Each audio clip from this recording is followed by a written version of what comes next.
Nëse e merr edhe analizon thellësisht edhe shihet që aktet të cilat nxjerrin nga Këshilli kanë një konsultim gjithëpërfshirës, janë integru komentet e pranuara nga ana e shoqërisë civile, por edhe avokatëve. Kemi zgjerim të ndjeshëm të rasteve kur janë liru personat nga taksat gjyqësore, po ashtu edhe para shtresa. Është mirë opinionit të tregojmë qartaze vetëm për vlerat e kontesteve që ju përmendit deri në 2500 euro, përcaktohet edhe vlera e kontestit dhe është e rëndësishme me potencu këtu, jo me paraqit vetëm njërën prej medaljeve. S'ka zbritje kërkon.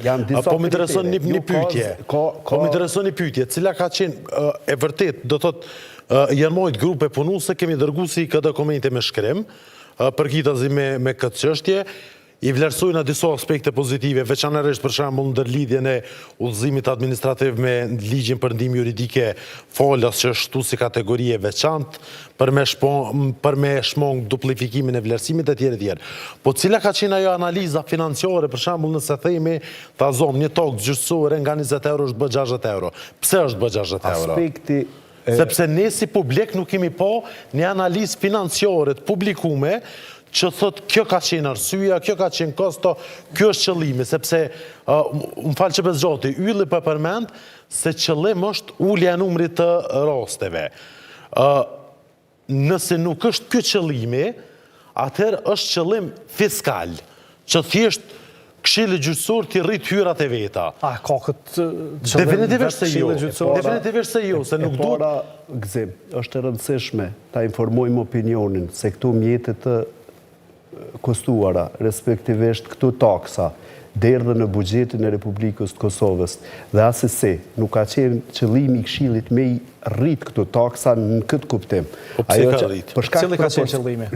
Për shkak të proporcionalitetit, sepse, si thash edhe më lart, është zgjeru gama e personave të cilët lirohen nga këto taksa si rezultat i statusit të tyre, po ashtu nuk paguajnë as institucionet publike, institucionet shtetërore taksa. Që mos me qarkullu parja, prokuroria në gjykata në buxhet. Është shumë e rëndësishme të potencohet që parimi bazë brenda Këshillit edhe brenda sistemit është bë një analizë hollësishme edhe praktikave ndërkombëtare, respektivisht shteteve ku aludojmë na me qenë, dhe është në harmoni. Është bërë analizë e vlerave. Po, është bërë sigurisht. Sepse ne...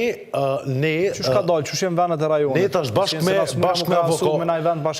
bashkë me avokatin, edhe pse edhe avokati kanë shtrajtu, po bashkë me avokatin nuk pe kontestojna materin e udhëzimit administrativ. Lartësinë e taksave. Për shembull, çka ka pas nevojë për propozimin për provë me u rrit nga 30 në 100. 200. Ose për shembull, se më falë se ndoshta bjarroj vlerat, ose padia për shkullërzim nga 50 në 60. Gëzim. Padia për shkullërzim është domosdoshmëria. Parimi bazë për balancimin e taksave gjyqësore lidhet me parimin e proporcionalitetit. Nëse e marrim edhe koston e shpenzimeve brenda sistemit, del për shembull që vetëm në fushën, respektivisht thirrje që bën sistemi gjyqësor i Kosovës për palët, e përfshin në procedurë penale, në procedurë penale civile administrative, është dikon në vlerën prej 700.000 euro. A mundem me tash me thonë? Në falë se po ndërprej, po debatojmë. Jo, kemi është shumë e rëndësishme. Ne po hymë në një fazë të ndjeshme të harmonizimit legislacionit me politikat e Bashkimit Evropian.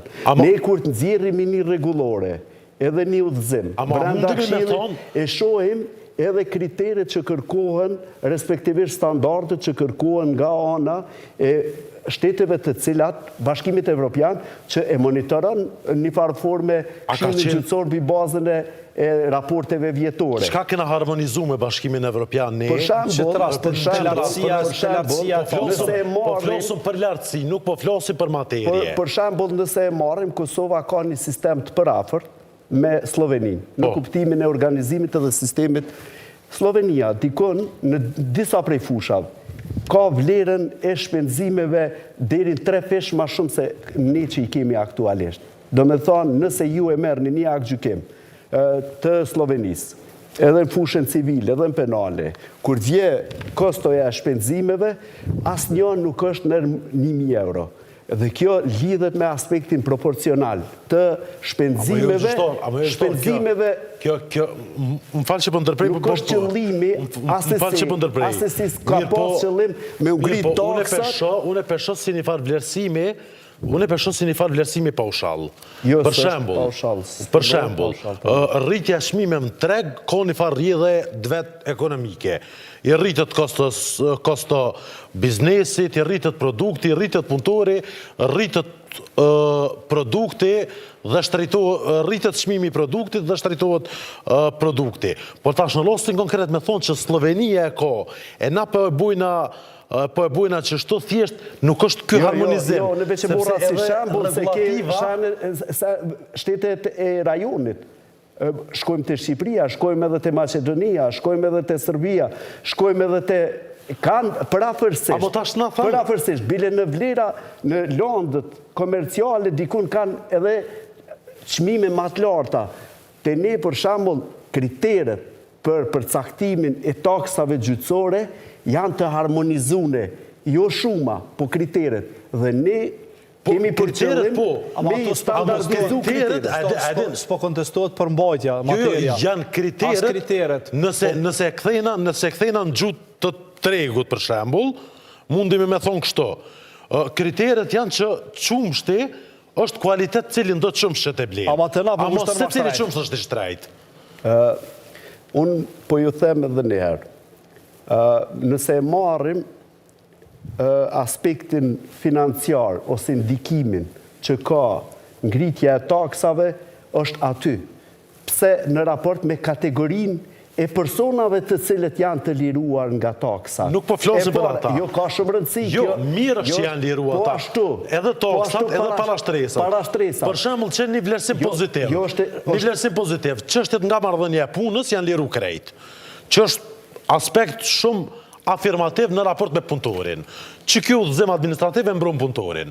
Sepse pa ditë për nga marrëdhënia e punës, çështjet parashtresën nga marrëdhënia e punës nuk kanë tokë gjyqësore hiç. Ky është aspekt pozitiv. Jo, përpos janë të gjitha kategoritë të monetare. Jo, ka shumë rëndësi me potencu. Edhe landët e statusit familjar që janë, alimentacionet të ndryshme që janë brenda sistemit, edhe procedurën përmbarimore, edhe procedurën civile, të gjitha janë të liruara. Vetëm kemi një ngritje të kostës për shkak të proporcionalitetit. Proporcionalitet me qka? Me shpenzimet të cilat janë brenda sistemit. E ta shqito është problemi. Shqito është problemi.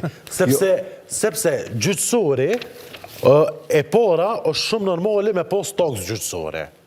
Sepse toksa gjyqësore do të me qenë në proporcionalitet. Ky është parimi bazë, ku ne jemi referu. Amo so peshone KGK-ja në këtë rast, nuk po thëmë të individualisht, KGK-ja proporcionalitetin e ka lidh me disa elementet të gabume.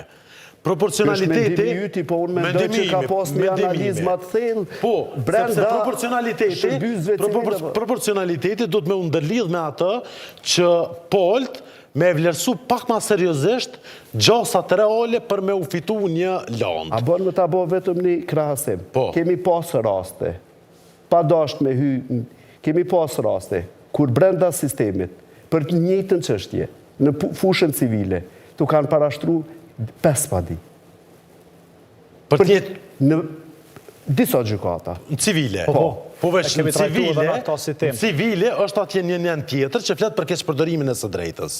Po veç për cilën për rast. Po, tash nuk mundemi ne, për shembull, vetëm më falë betim, dispozitat për keqpërdorim të së drejtës janë pjesë e normave procedurale të ligjeve procedurale.